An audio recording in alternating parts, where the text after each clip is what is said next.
I know that not every church does that. I hope you know why we do that. It's exampled and commanded in the Bible.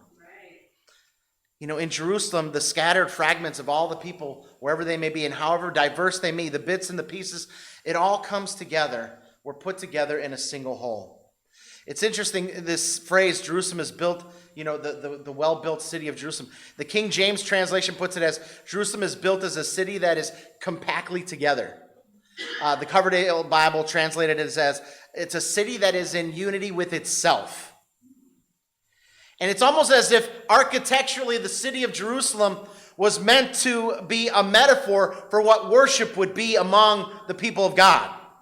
Like all the pieces of masonry are compactly put together. The building stones fit harmoniously. There's not like extra pieces left over. It was built skillfully, but in unity with itself.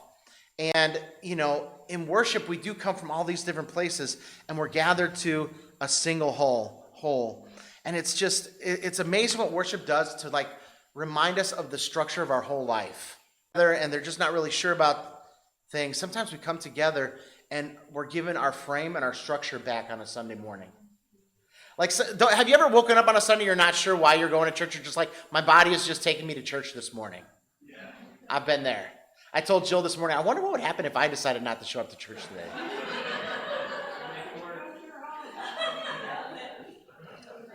That's the beauty. Even if I didn't make it to church this morning, church would still happen.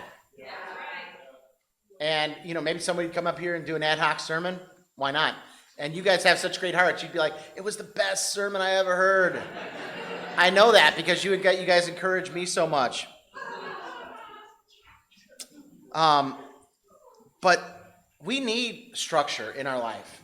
We need frames that make sense of what our life is going through. And it's in worship that we come back and we are reminded that God is our structure and God is our frame.